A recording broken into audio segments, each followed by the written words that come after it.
नमस्कार, आप देख रहे हैं खबर नालंदा और अभी हमारी मौजूदगी है नालंदा विधानसभा क्षेत्र के बैन प्रखंड में, जो माननीय मंत्री श्रवण कुमार जी का अपना घर है यहाँ पे। और उनके घर में कह सकते हैं जन सुराज के नेता नालंदा विधानसभा क्षेत्र के भावी प्रत्याशी डॉक्टर अशोक प्रियदर्शी द्वारा बिहार बदलाव सभा किया गया और मुख्य अतिथि के तौर पे उपेंद्र कुमार विभूति जी मौजूद रहे। तो चलिए इस सभा में क्या कुछ होता है आपको दिखाते चलेंगे, बने रहिए हमारे इस वीडियो के साथ। कृपया आप लोग शांतिपूर्वक कुछ बातें जो हम बताएंगे कृपया सुनने का काम करेंगे। जितने वक्ताओं लोगों ने यहाँ अपनी अपनी बातों को रखी, हम उन बातों को दोहराएंगे नहीं, लेकिन कुछ बातें आपके सामने रखना चाहता हूँ। आज आजादी के 79 साल में हम प्रवेश कर गए। हमारे देश को आजाद हुए 79 इयर्स हो गया। बच्चे लोग जो लोग पढ़ाई कर रहे हैं उन लोगों को इन बातों को जानकारी नहीं होगी। खासकर मैं युवाओं और बच्चों को बताना चाहता हूँ, सब युवा साथी हैं यहाँ, सब बुजुर्गों को। हम लोगों में से शायद कोई ऐसे लोग यहाँ पे उपस्थित नहीं होंगे जो आजादी के पहले के लोग थे। आजादी के पहले का मतलब जिनकी उम्र 80 साल 85 साल, यहाँ कोई नहीं। लेकिन किताबों के माध्यम से, अपने पूर्वजों के माध्यम से सुनने को मिला होगा कि आजादी के पहले हम गुलाम थे, हमारा भारत गुलाम था और दूसरे देश के लोग, अंग्रेजों का इस भारत की भूमि पर शासन था।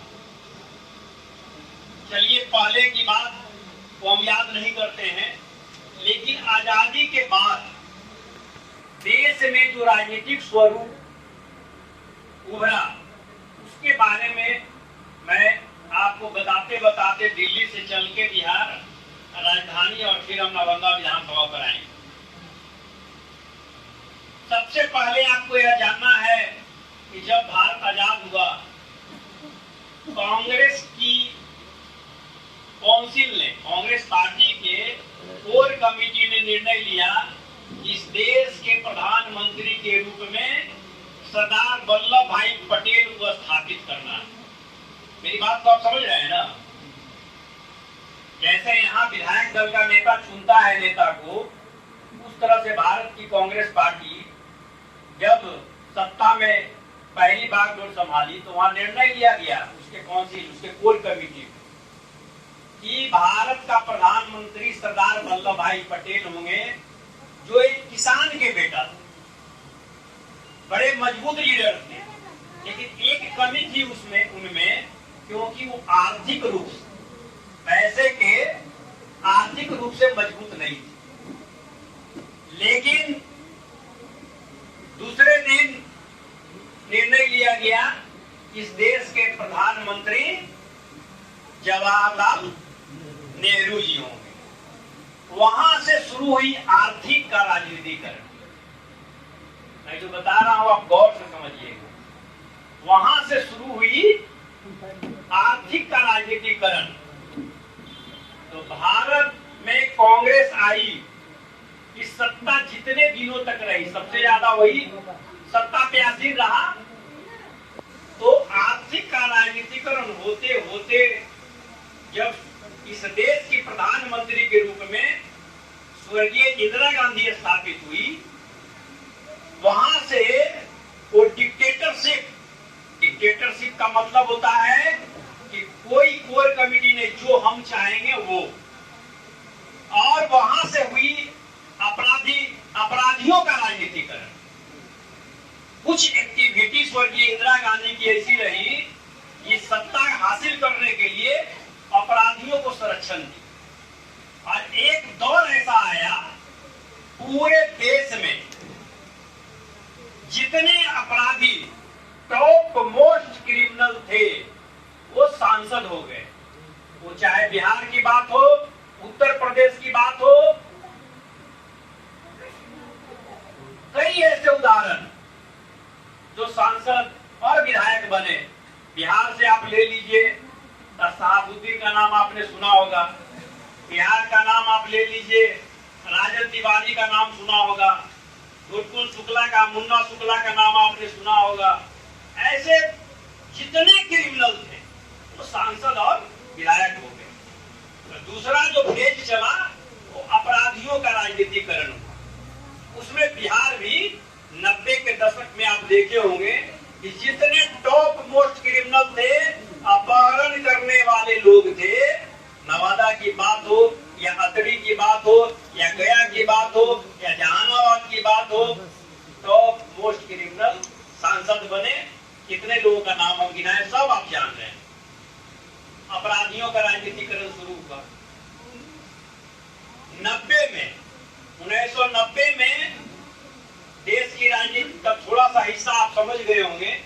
उसके बाद 90 में जब लालू जी की सरकार बिहार में आई तो उसका नाम दिया गया मंडल। मंडल कमीशन से उपजे लालू यादव, है ना। मंडल कमीशन की उपज थे। जनता दल जब पार्टी थी कई भागों में बट गई थी, लोक जनशक्ति अलग हो गई थी, जनता दल से टूटा है लोग। जेडीयू समता पार्टी बनी, जेडीयू बना, लोक शक्ति बना, कई पार्टियां बनी जनता दल के बाद। देखिए सब समझ रहे हैं मेरी बात। तो वहां हुआ मंडल, ये मंडलों का राज है। लेकिन 90 के राज चलते चलते मंडल की राज वह बदल गई जंगल राज में। दिन में अपहरण होने लगे, दिन में डकैती होने लगे, दिन में रेप की घटना होने लगी, व्यवसायियों का पलायन होना शुरू हो गया। कोई भी बढ़िया व्यवसायी यहाँ अस्थिर नहीं हो, लाइन ऑर्डर दुरुस्त हो गया, एकदम खत्म हो गई और आम अच्छे व्यवसायियों का यहाँ से पलायन। तो ये 90 से 2005 का दौर, वो लोगों ने कहा जो मंडल की उपज थे उनको कहा नहीं भाई ये अब जंगल राज है, इसको भगाओ। जंगल राज को भगाने में अशोक जी ने सही कहा, अभय जी ने सही कहा, सभी वक्ताओं ने सही कहा कि सिर्फ एक जात के वोट देने से कोई विधायक और कोई मंत्री नहीं बनता है। मंडल में भी सिर्फ माई समीकरण मुस्लिम और यादव नहीं, लालू यादव को वोट नहीं दिया है, सही इन्होंने कहा। और 2005 में जब नीतीश बाबू आए, जनता दल समता पार्टी के बाद जनता दल यू 1993 में, और उसके बाद नीतीश कुमार बिहार के मुखिया बने। वह कार्यकाल को कहा गया कि यह सुशासन का राज है। लेकिन वहां भी एक समीकरण हिट हुआ, वो है लव कुश समीकरण। लव कुश का मतलब कुर्मी और कुशवाहा का समीकरण। लव कुश के लोग नीतीश जी के साथ थे, लेकिन और लोगों ने भी और जातियों ने भी, चाहे बैकवर्ड की बात हो, फॉरवर्ड की बात हो, दलित की बात हो, उन लोगों ने भी नीतीश बाबू को वोट दिया। अब प्रियदर्शी जी ने सही कहा कि 2005 से 2010 का जो टेन्योर था, माननीय आरसीपी सिंह सरकार के प्रिंसिपल सेक्रेटरी थे, इन्होंने लाइन ऑर्डर को दुरुस्त किया, 10 तक अच्छा चला। लेकिन उसके बाद आज 2025 में आज आप स्थिति देखें, इससे मेरा कल्याण होने वाला है। हम अभी जो जीवन जी रहे हैं, हम इससे बेहतर जीवन चाहते हैं या इससे अब हम नीचे के जीवन स्तर चाहते हैं, ये आपको तय करना। हम कोई भविष्य वक्ता नहीं है, हम कोई आपके भाग्य का उदाहरण नहीं है। हम सिर्फ आपको एक सच्चा राह दिखाने वाले हैं। फैसला आपके हाथ में, क्या करना है नहीं करना है ये आपको सोचना है। मैं ये भी नहीं कहूंगा कि आप हमें वोट ही दे, अनुमा को वोट दे दे, अनुमा को वोट दे दे, वो ऐसा है या वैसा, मैं ये भी नहीं कहूंगा। सारी फैसला आप पे निर्भर है, आपके ऊपर छोड़ा जाता है, आपके विवेक बुद्धि पर निर्भर करता है। हमें कैसा जीवन चाहिए। अभी तक जो आपने भी रीड किया है, हम लोगों ने भी जो रीड किया है, 35 साल पूर्व की तो छोड़ दीजिए, कांग्रेस के साल में क्या समय में क्या हुआ नहीं हुआ, कम से कम 35 साल के तो हम लोग गवा है। 35 साल में क्या उत्थान हुआ, क्या आपको मिला, आप कहां तक पहुंच पाए, ये आपको नहीं पता। अगर जन स्वराज की नीतियां आपको अच्छी लगती है, सच्ची लगती है, लगता है कि वास्तव में बिहार का कोई एक विकल्प है। मैं ये नहीं कहता हूं कि नीतीश कुमार ने काम नहीं किया। मैं ये नहीं कहता हूं कि नरेंद्र मोदी जी ने काम नहीं किया। लालू प्रसाद यादव ने काम नहीं किया। जिस स्तर पर हमारा उठान होना चाहिए, सब अपने लिए। अगर लालू यादव ने अगर किसी के लिए अगर बिहार में काम किया तो अपने परिवार के लिए, अपने चहेतों के लोगों के लिए किया। हमें तो लुटवाया, हमारे तो बहु बेटियों के लंगा डांस करवाया, हमें तो दंगे करवाया। कभी जो है यादवार भूमिहार के नाम पे, कभी हर जगह भरजन के नाम पे दंगे हुए। शाम के वक्त हमारी बहु बेटियां घर से बाहर नहीं निकल सकती। ठीक उसी का पार्ट 2 अभी आप देख रहे हैं। मैदानी के साथ कहता हूं, अगर यहाँ पे कोई उपस्थित हो तो आप अभी जाकर के पेपर में देखें। एट ए टाइम वो ऐसा दिन नहीं है कि वो ट्रेन सूचना बलात्कार की, हत्या की, अपहरण की हो रही है। तो कैसे समझे कि लालू प्रसाद यादव और नीतीश कुमार में काफी समानता, काफी डिफरेंस है। और जो करना था तो सरकार सबको करेगा ही, हमारी जिम्मेदारी है। हम अगर शिक्षक है तो हमारी जिम्मेदारी है पढ़ाना, लेकिन हमें कैसे पढ़ाना है, बच्चों को किस रास्ते पर ले जाना है, कैसे सिखाना है, क्या बनाना है, ये हमको बताना है। आज तक आपको किसी ने नहीं बताया। आपके बच्चों के बारे में, शिक्षा के बारे में नहीं बताया। महिलाओं का सम्मान कैसे बढ़ेगा नहीं बताया। किसानों का कैसे आमदनी बढ़ेगा नहीं बताया। आज भी किसान वही तो वही है, कमाने वाला ये रोड पर है और हाकने वाला धोती पहन करके चल रहा है। आप देखिए सारे लोग, हमको तो लग रहा है यहाँ पर जितने भी लोग हैं दर्शक दीर्घा में बैठे हुए सज्जन हैं, उनको मेरी तरफ से बहुत बहुत आभार। सज्जनों, जैसा कि आप लोग जानते हैं, ये जो सभा हो रही है बिहार बदलाव सभा है। बिहार बदलाव संवाद के माध्यम से बिहार के अलग अलग जगहों पर प्रतिदिन 1500 सभाएं होती हैं, जिसमें कुछ बड़े नेता भी शामिल होते हैं, कुछ सामान्य नेता होते हैं और कुछ छोटे नेता होते हैं।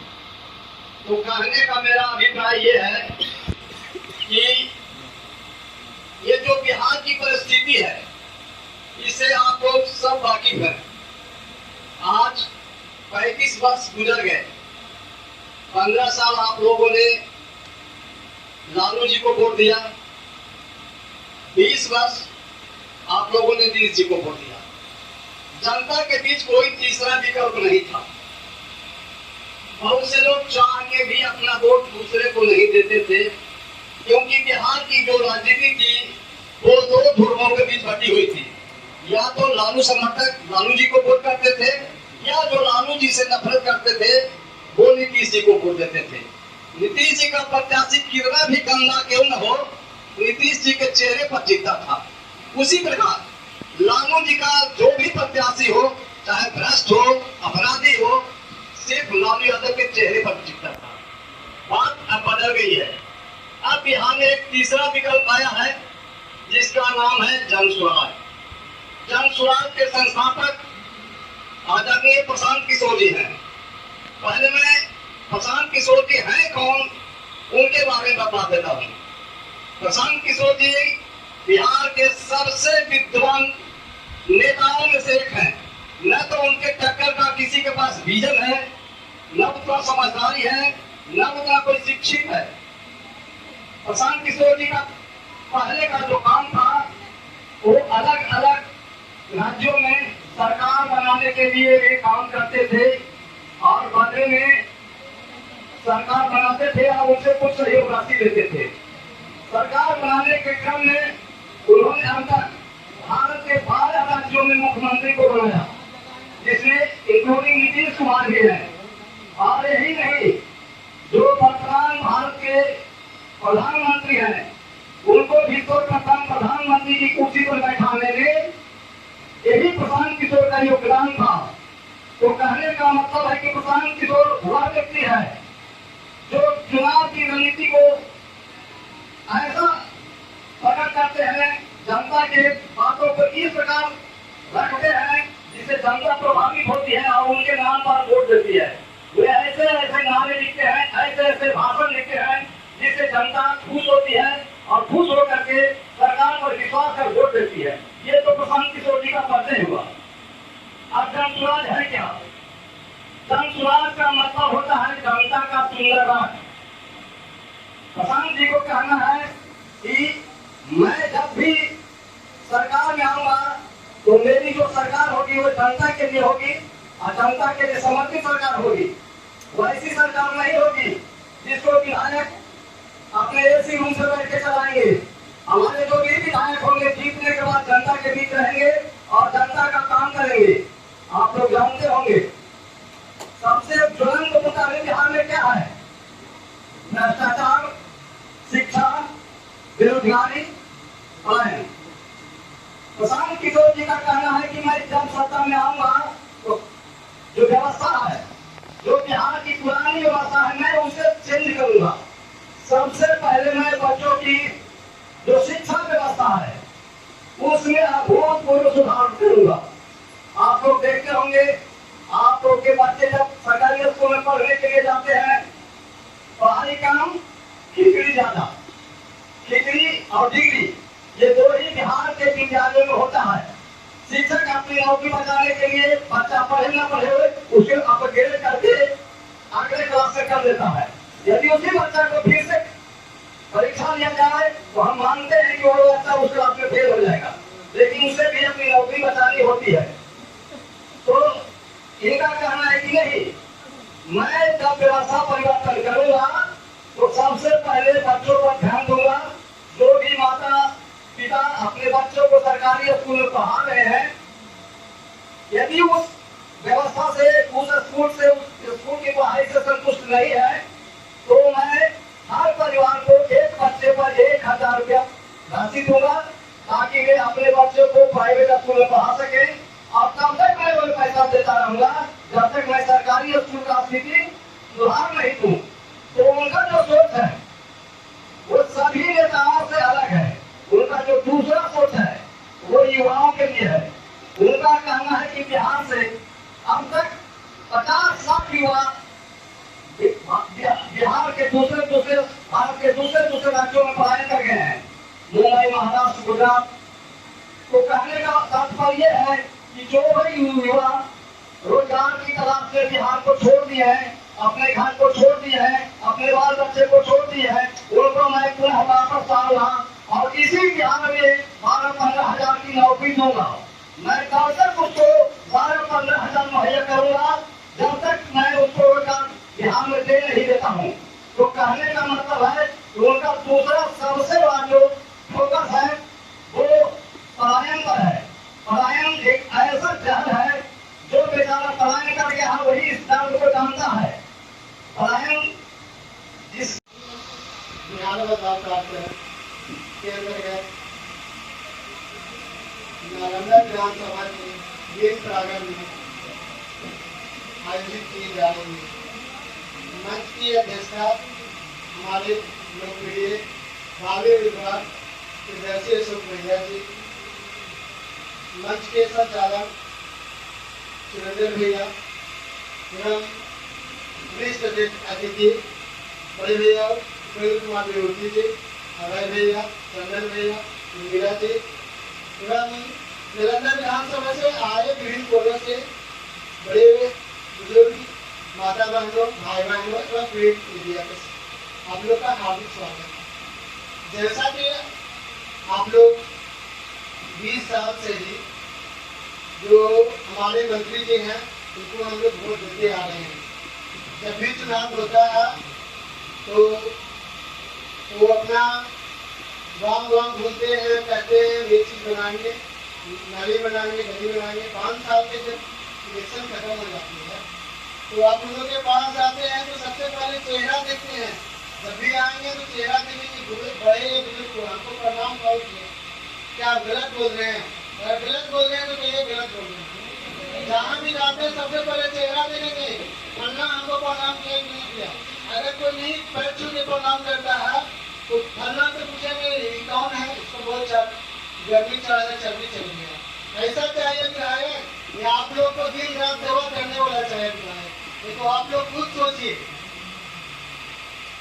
जो भी है अभी उनके लिए सोचिए, या बदलाव चाहते हैं तो बदलाव चाहिए।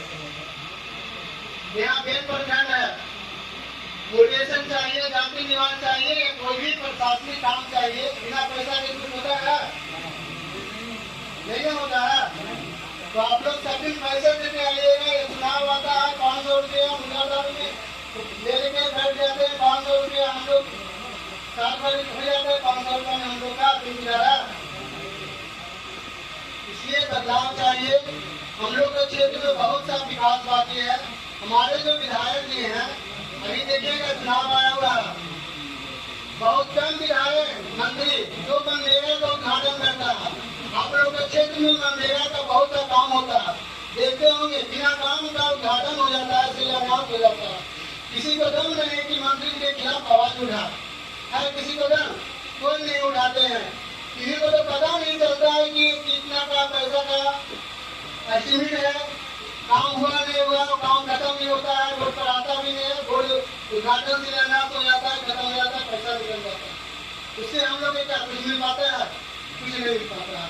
हमारे यहाँ स्कूल का स्थिति वही है, टीचर है, पढ़ाई नहीं होता है। डेली अटेंडेंस स्कूल में जाएगा तो 400 बच्चे हैं, 300 का अटेंडेंस कौन रहा, समझे ना? और 50 स्टूडेंट जाते हैं, बच्चे जाते हैं, बाकी 350 जो मध्याह्न भोजन बनता है वो किसके पॉकेट में जा रहा है? वो टीचर के पॉकेट में जा रहा है। तो प्रशासनिक जो आप लोग दिखाते हैं, पंचायती का वहाँ का जो समिति का अध्यक्ष होता है उसके पॉकेट में जा रहा है। हम लोग के क्या मिल रहा है? हम लोग का कुछ नहीं मिल रहा है। गरीब का बच्चा जब गरीब ही है, कभी को बोला है कि तुम्हारे बच्चे को फलना जगह नाम लिखा देंगे, जब तुम्हारे बच्चा बाहर कमा जा रहा है तो उसको यहाँ देंगे, यहाँ जॉब लगा देंगे। आजकल तो बोलने वाले हैं, लेकिन हमारे यहाँ प्रशांत किशोर का विजन है, जो भी यहाँ से बाहर जाते हैं कमाने के लिए 15-20 हजार रुपये किलो को बाहर कभी जाना नहीं पड़ेगा। बच्चे के अगर अच्छा स्कूल में पढ़ाई नहीं मिल रही हो तो हमारे यहाँ जो प्रशांत किशोर जी का विजन, हमारे पार्टी का विजन है, उसको एक प्रखंड में, हर एक प्रखंड में जैसे मोटरला स्कूल है, आप लोग सुने हुए ना, उसी तरह से हर एक प्रखंड में एक स्कूल बनाया जाएगा जहाँ गरीब बुढ़िया बच्चों का भी वहाँ पढ़ाई होगा। उससे हमारे बच्चे जब पढ़ेंगे तो शिक्षा आएगा, बेरोजगार तो होंगे नहीं, जब पढ़ेंगे तो बाहर तो कमाएंगे नहीं, तो अपने बिजनेस करेंगे। हम लोग का पार्टी का विजन है कि कहीं न कहीं कुछ ऐसा रोजगार दिया जाएगा जो यही कमाएगा। बाहर में क्या कमाते हैं? कपड़ा का फैक्ट्री रहता है या किसी का फैक्ट्री रहता है, यहाँ तो कुछ है नहीं। इसलिए हम लोग का पार्टी का विजन है, यहाँ उस व्यवस्था को लागू करेंगे। बाहर जो जा रहे हैं यही कमाएंगे, तो बाहर दूसरे प्रदेश के आदमी भी यहाँ कमाने आएंगे। इसलिए एक मौका दीजिए, नई पार्टी है और एक बार मौका दीजिए, हम लोग का जरूर काम सफल होगा। यहाँ पर ये बनाएंगे के टूटे देंगे, सर यहाँ पर रोजगार देंगे। इस बात पर हम लोग संगीत करना चाहते हैं। भैया सो के संगा अब हाथावा के ले लगावा जोड़ाए चाची आवा हाथावा के ले लगा जोड़ाए चाची अबरी सार के संसद बना बिहारा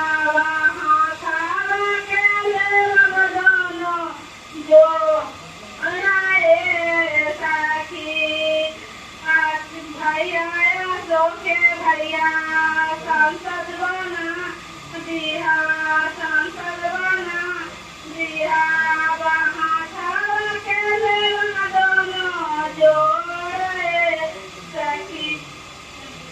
आप अपनी बात बोलें। अभी नया लोग वैसे खड़े हुए हैं, बोल रहा है सबको। सर बोल रहे हैं कि जो इतना नेता विधायक आए हैं तो बोलते हैं कि जय बनाइए, विधायक हमको बनाइए, मगर भी सर भी बोल रहा है कि अभी सर को बना के देखिए। अब सर 20 साल अपना पार्टी को बना के देखे हैं, अभी मौका सर को दीजिए। अभी सर कोई नहीं बोल रहे कि अपने बच्चे के लिए लड़िए, अपना सुरक्षा कीजिए। सब भैया किए हैं, देश प्रदेश कमाने के लिए जाते हैं। जो जिला प्रभारी नालंदा के रूप में आए हुए हैं, हमारे बीच नालंदा विधानसभा के प्रभारी श्री अभय सिंह जी हैं। हमारे बीच जिला चुनाव प्रबंध समिति के सदस्य चंदन सिंह जी हैं। हमारे बीच आपके ही बैंक के बगल में है आनंद सिन्हा जी। मैं आपका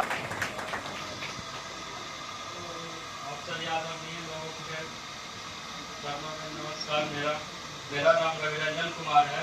मैं नालंदा विधानसभा 176 विधानसभा क्षेत्र का एक नागरिक हूँ।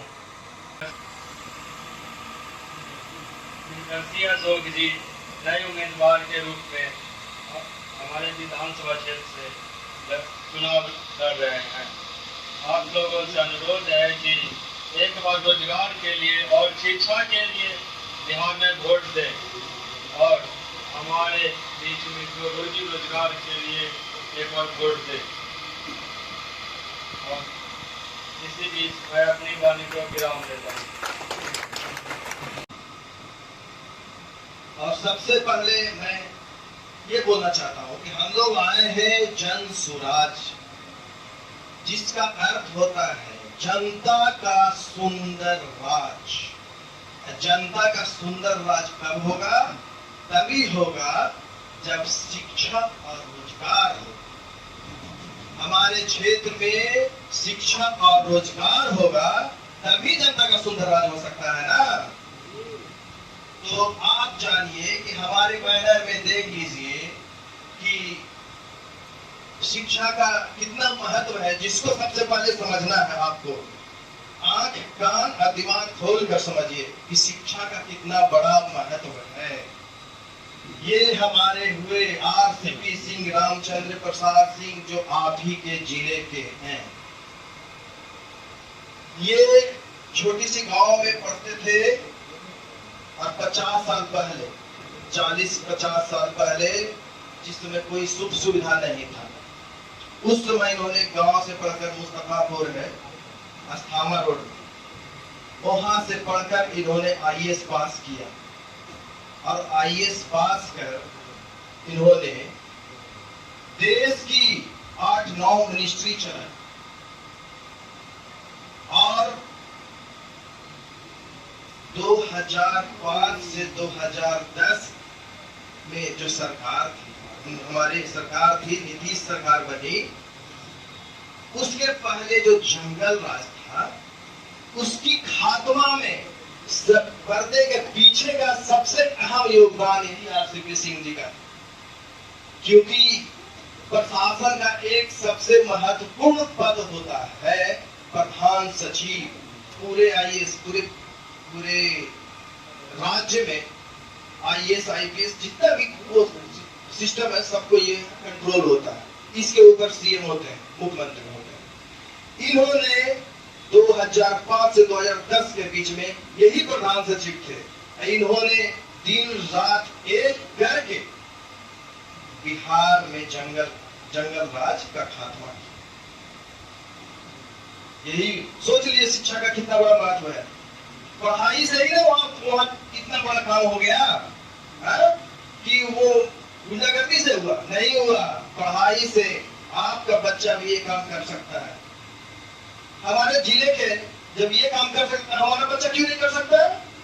दूसरा देखिए, प्रशांत किशोर जी ये भी गांव में ही पढ़े हैं, दूसरे जिले के हैं, ये भी गांव में ही पढ़े हैं और देश में बहुत सारे सरकारें बनाने में इनका अहम योगदान है और सब जगह घूमे हैं और देखे हैं कि हमारा बिहार कितना बदहाल है। इसीलिए इन्होंने अब अपने कंधे पे ही सारा भार लिया है। तो सोच लीजिए शिक्षा का कितना बड़ा महत्व है। तो शिक्षा सबसे ज्यादा जरूरी है कि नहीं है? बोलिए, है ना? तो अपने अपने बच्चों को पढ़ाइएगा ना, हाथ उठा के संकल्प लीजिए कि सब अपने अपने बच्चों को पढ़ाएंगे। पढ़ाइएगा ना? नहीं पढ़ाना है? सबसे ज्यादा जरूरी है, हाथ उठा के संकल्प लीजिए, अपने बच्चों को पढ़ाएंगे कि नहीं पढ़ाएंगे?